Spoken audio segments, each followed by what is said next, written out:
औज़ुबिल्लाहि समीउल अलीम मिनश्शैतानिर रजीम बिस्मिल्लाहिर रहमानिर रहीम। सूरतुल अनकबूत रुकू नंबर 2 में अल्लाह फरमाते हैं कि तारीख से सबक लो। फिर कौम नूह और सैयदना इब्राहीम अलैहिस्सलाम का वाक़या बयान फरमाते हुए अल्लाह फरमाते हैं कि जिन्हें तुम अल्लाह के सिवा पूछते हो वो तुम्हारी रोज़ी के मालिक नहीं, अल्लाह ही रोज़ी रसां है, उसी की बंदगी करो, शुक्र अदा करो, वही तुम्हें दोबारा पैदा करेगा, वो हर शय पर कादिर है। वो अल्लाह जिसे चाहे दुख दे, जिस पर चाहे रहम करे, उस अल्लाह के सिवा कोई हमायती या मददगार नहीं। वाखिर दावाना अल्हम्दुलिल्लाहि रब्बिल आलमीन। हम doctrine of part performance section 53A transfer of property act 1882 की बात कर रहे थे। बात इस तरह से चली कि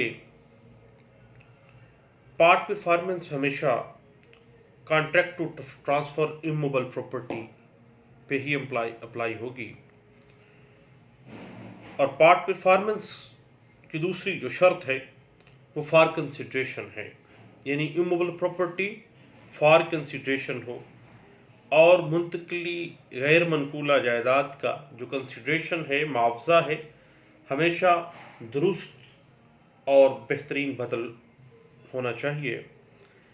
और सेक्शन 53A पार्ट परफॉर्मेंस का असूल जो वाज़ी करता है उसका ये बुनियाद यही है कि अगर मुआवजा बदल जो है वो नहीं है तो वो कॉन्ट्रैक्ट जो है या वो दस्तावेज़ इंतकाल जो है वो कतई सूरत section 53A transfer of property act 1882 के तहत पार्ट परफॉर्मेंस में फॉल नहीं करेगा।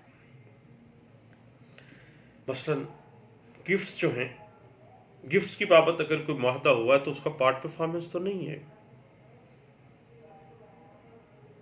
अब पार्ट परफॉर्मेंस हिबे पे क्यों नहीं आएगा? क्योंकि फॉर नो कंसिडरेशन है, हिबा कंसिडरेशन के बगैर है। और अगर वो व्यय है, कंसिडरेशन के साथ है, माकूल consideration, then 53A doctrine of part performance जो है वो अप्लाई होगा। और ये आमतौर पे दलील दी जाती है हमारे यहाँ कि जो ट्रांसफर ऑफ प्रॉपर्टी एक्ट 1882 की सेक्शन 53A जो है ये सिर्फ वो मुआख्ता व्यय पर अप्लाई होती है। ये बात थोड़ा सा इसके स्कोप को नैरो कर देती है। याद रखिएगा कि सेक्शन 53A के अंदर जो प्रिंसिपल पार्ट परफॉर्मेंस वाज़े कर रहा है उसका इतलाक तमाम एग्रीमेंट्स पर होगा जिसमें कंसिडरेशन मौजूद हो और वो इमूवेबल प्रॉपर्टी से रिलेटेड हो, यानी बदल के साथ होना, फॉर कंसिडरेशन होना, that is the basic ingredient for the application of the doctrine of part performance. अब अगर हम ट्रांसफर ऑफ प्रॉपर्टी एक्ट 1882 को देखें तो इसमें कहीं भी कंसिडरेशन का लफ्ज तो इस्तेमाल ही नहीं हुआ है। अब कंसिडरेशन के लिए हमें लॉ ऑफ कॉन्ट्रैक्ट 1872 की तरफ जाना पड़ेगा। और अगर हम कॉन्ट्रैक्ट एक्ट 1872 की सेक्शन 2 को निकालते हैं, वो कहती है कि जब प्रोमिसर की ख्वाहिश पर प्रॉमिसी या किसी दूसरे शख्स ने कोई फेल किया हो और ऐसा फेल विद कंसिडरेशन हो, यानी कुछ ना कुछ उसके बदल दिया जाए, तो वो बदले अहद कहलाता है। यानी उस कॉन्ट्रैक्ट या उस एग्रीमेंट का कुछ ना कुछ एग्रीमेंट जो है उसके बदल जो है उसके लौटा दिया गया, उसकी तरफ से दे दिया गया। अब जो भी मुआहदा इमूवेबल प्रॉपर्टी का है वो फॉर कंसिडरेशन होना चाहिए, और हर तरह के मुंतकली जायदाद के जो मुआहदात हैं अगर वो फॉर कंसिडरेशन है, उसमें माकूल कंसिडरेशन मौजूद है, देन वो सेक्शन 53A पार्ट परफॉर्मेंस पे फॉल करेगी, अदरवाइज नहीं होगा। अब अगर हम हक महर की बात करें तो क्या हक महर जो है वो कंसिडरेशन में आएगा तो नहीं आएगा?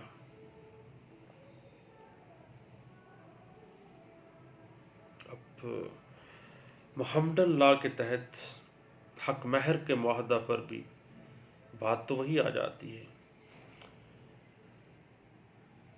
क्योंकि एक मुआहदा है जिसकी तामील के लिए वो शादी कर रही है,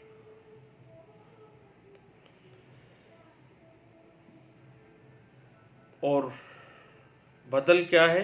bride is in possession and has married in performance of the contract of marriage.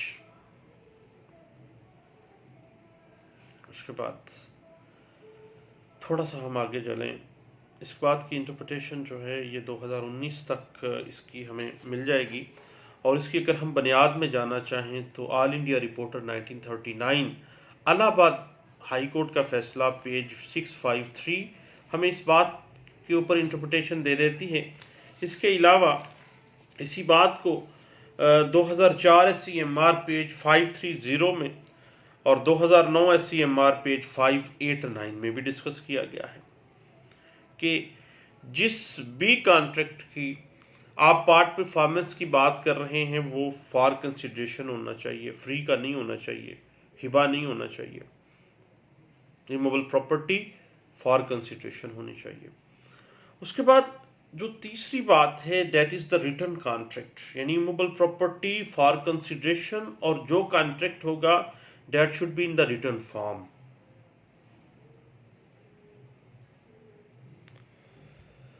अब अगर हम ओरल एग्रीमेंट पे पार्ट परफॉर्मेंस में आ जाते हैं तो क्या section 53A transfer of property act 1882 apply होगी?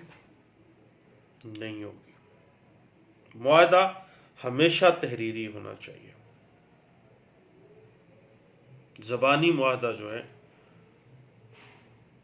वो section 53 principle of part performance में फॉल ही नहीं करता है, क्योंकि पार्ट परफॉर्मेंस किसकी है? कॉन्ट्रैक्ट की, और कॉन्ट्रैक्ट जो है इन द रिटर्न फॉर्म होना चाहिए, लवाजमात पूरे होने चाहिए।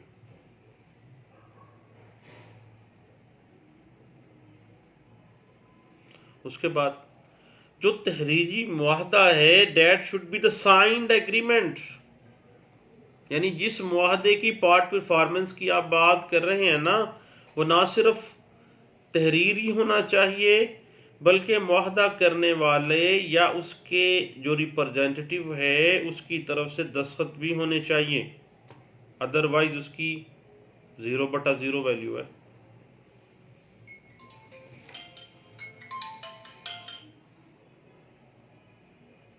अब इस बात को अगर हम मजीद लेके चलें, मसलन जो शख्स सेक्शन 53 के तहत कोई बार कायम करना चाहता है तो फिर तो लाजमी बात है कि immovable property for consideration return form में हो और पार्टी के दस्तखत मौजूद हों जो सेल आउट कर रही है। यानी आगे बात आ जाएगी कि ऑस्टेंसिबल ऑनर है या रियल ऑनर है, और जहां पर मुआहदा उस शख्स की तरफ से दस्तखतशुदा हो जिसका किया हुआ काम असल मालिक के लिए काबिल पाबंदी हो, यानी उसका मजाज नुमाइंदा हो, या वो खुद दस्तखत करे या वो उसका मजाज नुमाइंदा दस्तखत करे। इस बात की इंटरप्रिटेशन हमें PLD 1980 लाहौर हाईकोर्ट पेज 86 में हमें मिलती है। इस बात की मजीद अगर आप इंटरप्रिटेशन देखना चाहें तो हमें 2003 SCMR पेज 327 में इस बात की इंटरप्रिटेशन हमें मिल जाती है। और उसके बाद याद रखिएगा कि जो शरायते मुआहदा हैं वो असरटेन विद सर्टेनिटी यानी उनका तयन यकीनी होना चाहिए।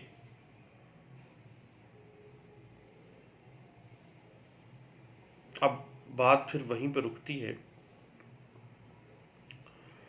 कि जो भी शराइत वाज़े की जा रही हैं, जो भी शराइत जो हैं वो उस इमूवेबल प्रॉपर्टी के कॉन्ट्रैक्ट के लिए रखी जा रही हैं, वो सर्टन होनी चाहिए, तयशुदा होनी चाहिए, और उन शराइत का तयन इतना यकीनी होना चाहिए कि उनके अंदर कोई एम्बिग्विटी ना रह जाए। अगर एम्बिग्विटी रह गई ना उस मुआहदा इंतकाल के अंदर, तो सेक्शन 53 उस पर अप्लाई नहीं होनी है।